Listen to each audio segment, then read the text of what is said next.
Hello friends, welcome in my channel study point. Friends, आज हम इस वीडियो में सिंधु सभ्यता से रिलेटेड कुछ और इम्पोर्टेंट पॉइंट्स देखेंगे। अगर आपको ये वीडियो अच्छा लगे तो इसे लाइक और शेयर ज़रूर कीजिएगा और इस तरह की नई नई वीडियोस के लिए हमारे चैनल को सब्सक्राइब ज़रूर कीजिएगा। तो चलिए फ्रेंड्स, हमारे आज की वीडियो स्टार्ट करते हैं। हड़प्पा सभ्यता में एक योगी की मूर्ति मिली थी और इस योगी की मूर्ति का जो कनेक्शन है वो आद्य शिव से लगाते हुए जॉन मार्शल ने ये सिद्धांत प्रतिपादित किया कि हड़प्पा वासी जो थे ये शिव की पूजा करते थे। हड़प्पा वासी शिव की पूजा करते थे। जॉन मार्शल ने ये सिद्धांत दिया।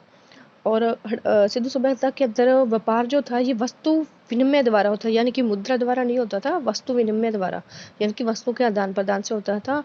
और पश्चिमी देशों से व्यापार जो होता था उनके अंदर प्रमुख जो मध्यवर्ती बंदरगाह थे वो थे दिलमुन, माकन और बहरून। ये मध्यवर्ती बंदरगाह थे। इनके बीच से ही जो है पश्चिमी देशों से व्यापार किया जाता था।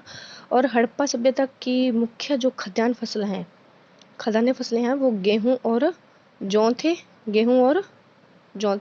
और हड़प्पा संस्कृति में 9 फसलों की पहचान की गई। हड़प्पा के अंदर अगर पूछा जाए तो कितनी फसलों की पहचान की गई है? 9 फसलों की। सिंधु सभ्यता के लोगों द्वारा सबसे पहले कपास की खेती की थी। अगर पूछा जाए कि सर्वप्रथम कपास की खेती कब की थी तो वो सिंधु सभ्यता के लोगों द्वारा की गई थी।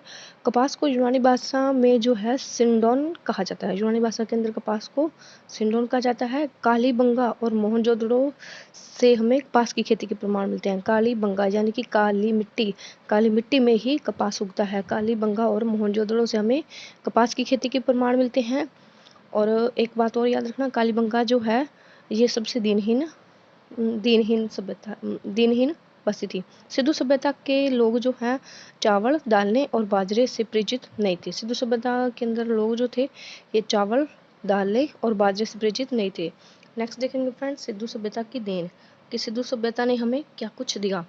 सिंधु सभ्यता में दशमलव पद्धति पर आधारित मापतोल प्रणाली थी। मापतोल प्रणाली पूछा जाए तो दशमलव पद्धति पर आधारित थी। और बहुदेववाद का भी प्रचलन था और योग का प्रचलन था। और बहुफसली कृषि व्यवस्था भी थी। कहीं कहीं हमें एक साथ भी 2 फसलों के प्रमाण भी तो सिंधु सभ्यता के अंदर मिलते हैं। नेक्स्ट पॉइंट देखेंगे हम, सिंधु सभ्यता का पतन कि सिंधु सभ्यता का पतन कैसे हुआ। सबसे पहले हम देखते हैं एक राइटर है व्हीलर के अनुसार जो है आर्यों के आक्रमण द्वारा हुआ था कि सिंधु सभ्यता के ऊपर आर्यों ने आक्रमण कर दिया जिससे सिंधु सभ्यता का पतन हो गया। और इसके लिए इंद्र को उत्तरदायी मानते हैं। और एक आर कैंडी जो है एक विद्वान हुए हैं, इनके अनुसार कोई महामारी फैली जिसके द्वारा सिंधु सभ्यता का पतन हो गया, यानी कोई बीमारी फैली और सिंधु सभ्यता का पतन हो गया। और जॉन मार्शल कहता है कि प्रशासनिक शिथिलता के कारण, जॉन मार्शल ने कहा है कि प्रशासनिक शिथिलता के कारण सिंधु सभ्यता का पतन हो गया। नेक्स्ट पॉइंट हम देखेंगे कि सिंधु सभ्यता के कुछ और इम्पोर्टेंट्स जो है पॉइंट्स। सिंधु सभ्यता के लोगों ने चांदी का सर्वप्रथम निष्कर्षण किया था।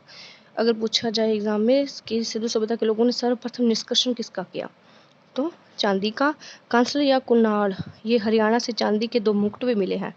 कांसल या कुणाल ये 2 मुकुट हैं जो चांदी के हैं, ये हरियाणा से मिले हैं। और आम्री संस्कृति के अवशेष भी हमें सिंध प्रांत से मिलते हैं। आम्री संस्कृति के जो अवशेष हैं वो भी हमें सिंध प्रांत से मिलते हैं। हड़प्पा स्थल जो है सिंधु सभ्यता के अंदर, उससे हमें मंदिर और नहरों आदि के प्रमाण नहीं मिले। हमें मंदिर नहरों के प्रमाण हड़प्पा से नहीं मिले। मोहनजोदड़ो और कालीबंगा से हमें कपास के साक्ष्य मिले, ये तो हमें पता है। कपास काली मिट्टी में बोई जाती है तो कालीबंगा से हमें कपास के साक्ष्य मिले हैं।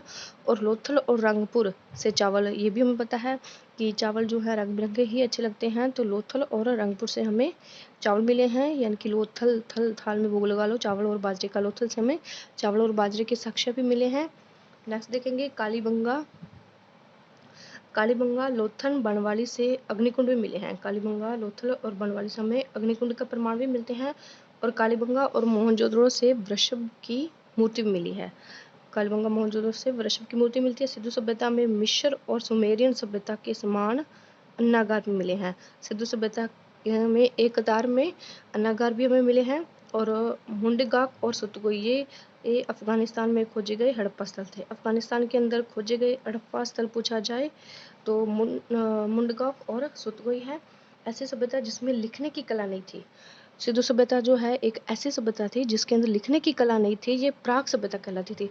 लिखने की कला नहीं थी इसलिए इसे प्राक सभ्यता कहते थे, यानी कि पाषाण युग कहा जाता था। सिंधु सभ्यता के अंदर जो लिपि थी वो सैंधव लिपि थी, जिसे पढ़ा नहीं जा सकता था, जो दाएं से बाएं थी।